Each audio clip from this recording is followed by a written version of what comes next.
जैसा कि हम जानते हैं कि दुनिया का 70% हिस्सा पानी है, जिसको अभी तक हमने सिर्फ 5% भी एक्सप्लोर नहीं किया। ओशंस के अंदर ऐसी मखलूक भी मौजूद हैं जिनको आज तक इंसान ने नहीं देखा, और इनमें कुछ ऐसे राज भी छुपे हैं जो हजारों साल पहले दुनिया में रहने वाले इंसान छोड़ गए थे। कभी रिसर्च वर्क का बहाना तो कभी सी एडवेंचर का। ये राज एक एक करके खुलते जा रहे हैं। आज आप जानेंगे 10 ऐसी चीजें जो डीप सी डाइवर्स को समंदर के बॉटम से मिली। नंबर 10, क्या कभी कोई रिवर समंदर के अंदर मौजूद हो सकती है? जाहिर है इसका जवाब होगा नहीं। लेकिन मेक्सिको के युकाटन पेनिनसुला में स्कूबा डाइवर्स ने समंदर के अंदर एक ऐसा सीक्रेट स्पॉट तलाश किया जहां पर पानी के अंदर ही एक रिवर भी बहती है। जी हाँ, समंदर के पानी के अंदर बहने वाली रिवर असल में हाइड्रोजन सल्फाइड की एक मोटी तह की वजह से बनी थी, जिसके नीचे एक गार से आने वाला सॉल्ट वाटर मौजूद है। इस जगह को सेनोटे एंजेलिटा भी कहा जाता है। स्कूबा डाइवर्स के मुताबिक ऊपर से देखने पर सेनोटे एंजेलिटा बिल्कुल नॉर्मल दिखती है, लेकिन तकरीबन 30 मीटर अंदर जाने के बाद जो मंजर नजर आता है उस पर यकीन करना मुश्किल होता है। नंबर 9, अमेरिका में फ्लोरिडा के बीचेस बहुत मशहूर हैं, जहां पानी के साथ साथ अक्सर सी शेल्स, क्रैब्स और मुख्तलिफ समंदरी मखलूक भी तैरकर साहिल पर आती है। लेकिन अक्टूबर 2012 में पोम्पनो बीच पर मौजूद लोग तब हैरान और परेशान रह गए जब उनको समंदर के साहिल पर एक बहुत बड़ी आंख मिली। जिस आंख का साइज इंसान के दोनों हाथों के बराबर हो, वो देखने में वाकई किसी बहुत बड़े समंदरी मॉन्स्टर की आंख लगेगी। इस आई बॉल की फोटो सोशल मीडिया पर आग की तरह वायरल हो गई। चंद लोगों का ख्याल था कि जिस मॉन्स्टर की आंख तैर कर साहिल पर आ सकती है, वो जरूर साहिल के आसपास ही कहीं भटक रहा होगा। इस खौफ की वजह से लोगों ने फ्लोरिडा के बीचेस पर जाना ही कम कर दिया था। लेकिन जब ये आंख वाइल्ड लाइफ के डिपार्टमेंट में भेजी गई तो वहाँ कई एक्सपेरिमेंट्स और रिसर्च के बाद ये मालूम पड़ा कि ये आंख किसी मॉन्स्टर जायंट की नहीं बल्कि एक नॉर्मल स्वॉर्ड फिश की है, जिसको किसी मछेरे ने पकड़कर उसकी आंख निकालकर वहीं समंदर में फेंक दी होगी। नंबर 8, इजिप्ट के शहर अलेक्जेंड्रिया के साहिल से 6.5 किलोमीटर दूर ठीक इस जगह पर डीप सी डाइवर्स ने समंदर के बॉटम पर कुछ ऐसा देखा जो बिल्कुल भी नॉर्मल नहीं था। जब बात फ्रेंच आर्कियोलॉजिस्ट फ्रैंक गोडियो तक पहुंची तो उन्होंने इस जगह पर तहकीकात शुरू कर दी। हैरत अंगेज तौर पे इस जगह से 64 शिप्स, 700 एंकर्स, सोने से भरे हुए खजाने, 16 फीट लंबे स्टैचूज, टूटी फूटी इमारतों के हिस्से और छोटे छोटे पत्थर मिले जिन पर अजीबो गरीब लिखाई से कुछ लिखा हुआ था। जो खंडरात के नमूने यहाँ से मौसूल हुए वो समंदर के अंदर ही कई किलोमीटर तक फैले हुए थे। मालूम पड़ा कि यहाँ पर 2300 साल पहले इजिप्ट का एक बहुत बड़ा शहर हुआ करता था, जो शायद इजिप्ट का मेन पोर्ट सिटी था और शायद जहाँ से मुल्क के कई कारोबारी मामला चलाए जाते थे। ये पूरा शहर आज थॉनिस हेराक्लियन के नाम से जाना जाता है, लेकिन हजारों साल पुराने इजिप्ट के इस पोर्ट सिटी को सैलाब खा गया या ये सुनामी की नजर हो गया, इसका अंदाजा किसी को भी नहीं है।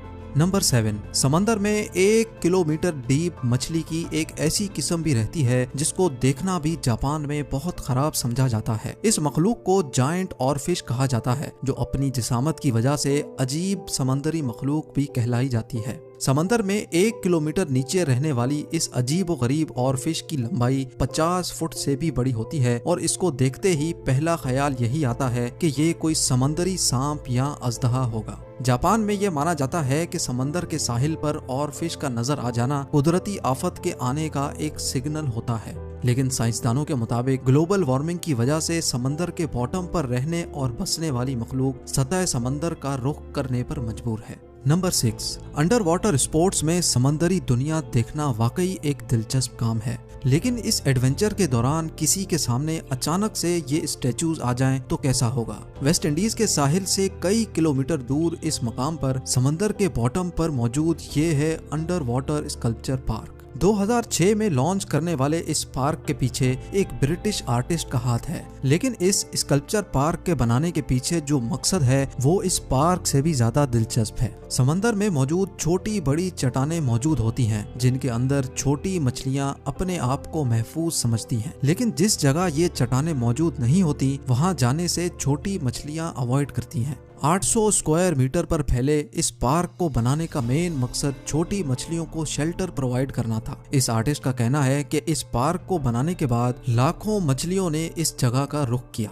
इस पार्क में 100 से ज्यादा मुख्तलिफ किस्म के स्टेचूज मौजूद हैं जो देखने में बहुत अनोखे लगते हैं।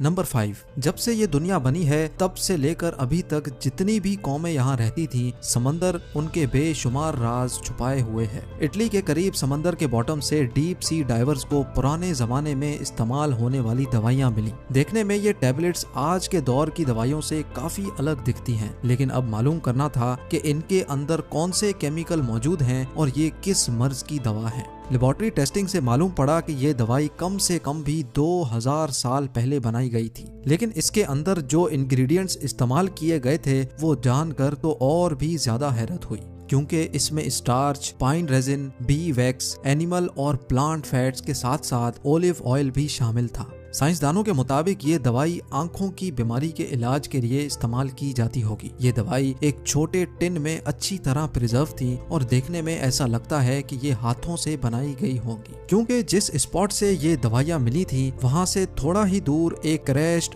रोमन शिप भी डिस्कवर हुआ था, जिसमें से काफी मेडिकल इक्विपमेंट भी मिला था। इसलिए रिसर्चर्स का मानना है कि शायद 2000 साल पहले इस रोमन शिप में कोई डॉक्टर भी मौजूद होगा। यकीनन उस जमाने में भी मेडिकल साइंस काफी जानदार थी।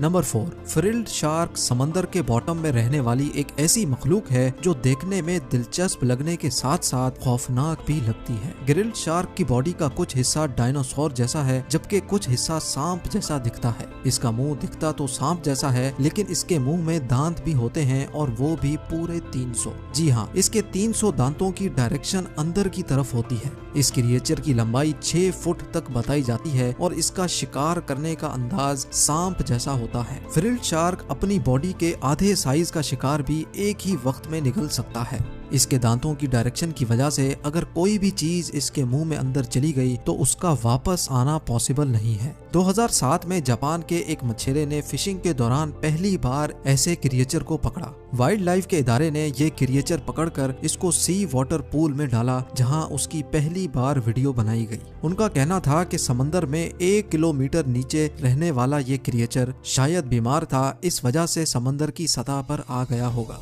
नंबर 3, जिन लोगों को हॉरर मूवीज देखने से डर नहीं लगता वो अमेरिका में मौजूद कैंप क्रिस्टल लेक जरूर विजिट करें, क्योंकि इस लेक के बॉटम में मशहूर horror film Friday the 13th के सीरियल किलर जेसन वोहीस का एक स्टैचू आपका इंतजार कर रहा है।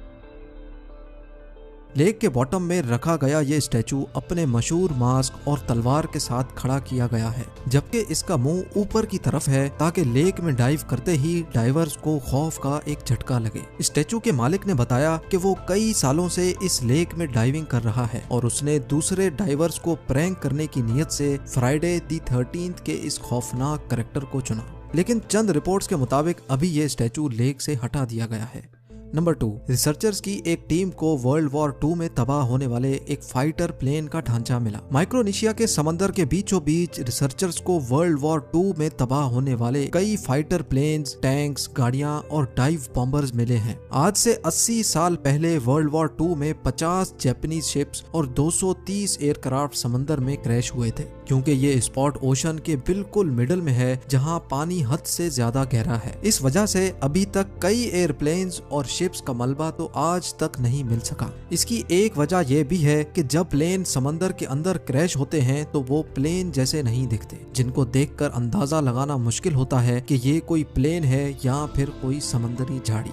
और अब नंबर 1, 2014 में स्कूबा डाइवर्स के एक ग्रुप को ओशन से एक जायंट साइज का चाकू मिला। देखने में इसका साइज तकरीबन 6 फुट लंबा लगता है, लेकिन क्योंकि इन स्कूबा डाइवर्स ने कभी भी खुद को पब्लिक में शो नहीं किया, इस वजह से हमें ये बात आज तक मालूम नहीं हो सकी कि ये चाकू इस वक्त कहाँ मौजूद है और इतने बड़े चाकू का आखिर मकसद क्या था। क्या वाकई हजारों साल पहले इंसान इतने बड़े हुआ करते थे जो इनको इतने बड़े चाकू की जरूरत पड़ी? इसके बारे में मुझे कमेंट सेक्शन में जरूर बताएं। उम्मीद है ये वीडियो भी आप भरपूर लाइक करेंगे। आप लोगों के प्यार भरे कमेंट्स देने का बहुत बहुत शुक्रिया। मिलते हैं अगली शानदार वीडियो में।